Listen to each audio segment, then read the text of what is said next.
File করেন মামলা high court বিভাগে। সেই মামলার শুনানি অন্তে হাইকোর্ট বিভাগ আদেশ দিয়ে তাদের পূর্ণাঙ্গ রায় প্রকাশ করা হয়নি। তাদের রায়ে বলছেন যে এটা কোটা পদ্ধতির যে বাতিলের যে প্রজ্ঞাপন সেটাকে তারা বাতিল করে দিয়েছেন। অর্থাৎ হাইকোর্টের রায়ের প্রেক্ষিতে কোটা পদ্ধতি আবার যেটা ছিল ওটা আবার প্রচলিত হয়ে গেছে। এর বিরুদ্ধে আমরা মহামান্য সুপ্রিম কোর্টের আপিল বিভাগে আমরা সিভিল মিসেলিনিয়াস পিটিশন ফাইল করি। যেহেতু এখনো জাজমেন্ট পাওয়া যায় না, এই জন্য আমরা পিটিশনটা ফাইল করতে পারিনি, আমরা মিসেলিনিয়াস পিটিশন ফাইল করেছিলাম। তো সেই মিসেলিনিয়াস পিটিশনটা কোর্টে আসছে, আজকে শুনানি হলো। তো আমরা কোর্টকে বললাম আমরা যেহেতু জাজমেন্টটা পাইনি, এখনো জাজমেন্ট না পাওয়ার প্রেক্ষিতে আমরা এটা নিয়ে আমরা কিছু করতে পারছি না, এবং যেহেতু এই কোটা পদ্ধতিটা বিলুপ্ত ছিল গত 5 বছর থেকে, সেই ক্ষেত্রে নতুন করে এখন জাজমেন্ট না পাওয়া পর্যন্ত এটাকে বন্ধ রাখার জন্য আমরা স্টে চেয়েছিলাম। তো আদালত উভয় পক্ষকে শুনানি করে ওনারা স্টেটাসকো দিয়েছেন সাবজেক্ট ম্যাটারে। অর্থাৎ এখন যে অবস্থায় আছে সেই অবস্থায় থাকবে। যে কোর্টে যে চাকরিগুলো যেগুলো চলমান আছে সেগুলো যেই অবস্থায় ছিল সেগুলো সবই ঠিক থাকবে এটা। আর এখন এই স্টেটাসকোর কারণে হাইকোর্টের রায়টা এখন আর ইয়ে হচ্ছে না, এখন ওনাদের স্টেটাসকোটাই কার্যকর হবে, বহাল হবে। এখন যেহেতু স্ট্যাটাসকো আছে, যেগুলো ছিল সবগুলো থাকবে। আমি একটা বলতে চাচ্ছি যে যারা আন্দোলন করছেন তাদেরকে আমি অনুরোধ করব, তাদেরকে যেহেতু তাদের সুপ্রিম কোর্ট এটা বিবেচনায় নিয়েছেন এবং সুপ্রিম কোর্ট একটা কথা বলছেন, তাদের যদি কোনো গ্রিভান্স থাকে তারা যেন এখানে এসে পক্ষ হয়ে তারা বলতে পারে, সেটাও কিন্তু তাদের আদেশে এটা আছে।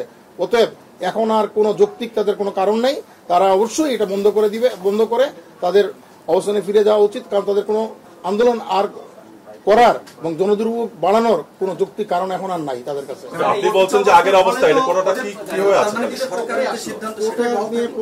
হ্যাঁ, এখন শুনেন যে অবস্থা ছিল আগে রায়ের আগে সেই অবস্থা, কারণ এখন যে স্ট্যাটাসকো বলছে সাবজেক্ট ম্যাটারে তো এটা ছিল, এটা বাতিল করা ছিল না, সেই ক্ষেত্রে বাতিল আছে। এখন যেই নতুন যেগুলো আছে, যেগুলো পুরো যে বিজ্ঞাপন আছে, যেগুলো বিজ্ঞাপিত হয়েছে সেগুলোতে কোটা পদ্ধতি লাগবে না। পরবর্তী নতুনটা যদি করতে হয় তাহলে এখন আপাতত কিছু করবে না, মামলাটা 7 তারিখে শুনানি হবে, তখন কোর্ট ঠিক করবে এটা।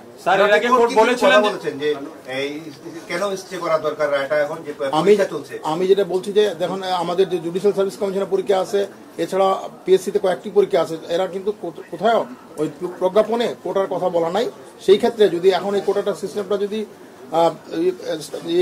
স্থগিত না করা হয়, তখন এই পরীক্ষাগুলো নেওয়া সম্ভব হবে না এবং চাকরি দেওয়া সম্ভব হবে না। কারণ এইখানে কোনো মুক্তিযোদ্ধা হিসেবে কেউ এখানে দরখাস্ত করেনি, ওদের কোটা দেওয়ার কথাও ছিল না, সেই আরও জটিলতা সৃষ্টি হবে। এই কথাটা আমি কোর্টের ইয়েতে বলছি, এবং বলছি যে এটা সরকারের পলিসি ডিসিশন। এই কোটা রাখা না রাখাটা হচ্ছে সরকারের পলিসি ডিসিশন। এখানে আদালতের কিছু আমাদের যে সুপ্রিম কোর্টের এতদিনকার যতগুলো সিদ্ধান্ত আছে বলছে যে এটা সরকার পলিসি ডিসিশনে আদালত কোনোভাবে হস্তক্ষেপ করতে পারে না। বলেছিলেন যে এই আন্দোলনের কারণে কোনো রায় চেঞ্জ হয় না, এবং আদালত যেটা বলছেন না, আদালত যেটা বলছেন যে এর আগেও উনি বলছেন যে আমি যখন ট্রাইব্যুনালে ছিলাম সেই সময় বলছি, আমি আজকেও বলছি, সবসময় আমি এটা বলি, কোনোভাবেই আন্দোলন করে তো রায় পরিবর্তন করা যায় না। রায় পরিবর্তনটা পদ্ধতি আছে, যদি কেউ মনে করে যে এই রায়টা সঠিক হয়নি, তার যদি মনে হয় সে তখন উচ্চতর আদালতে আসতে পারে। এবং আদালত বলছেন যে যারা আন্দোলন করছেন তারা যদি মনে করেন, তারা অবশ্যই তাদের কথা বলার জন্য এই মামলায় এসে পক্ষ হয়ে মামলায় কথা বলতে পারবেন।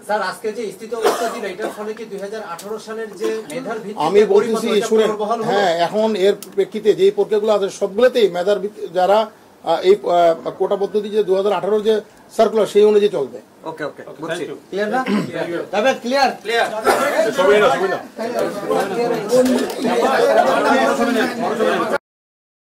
ছবি না ছবি নেই ছবি নেই এখন আর মাথা সাহায্য করবে না।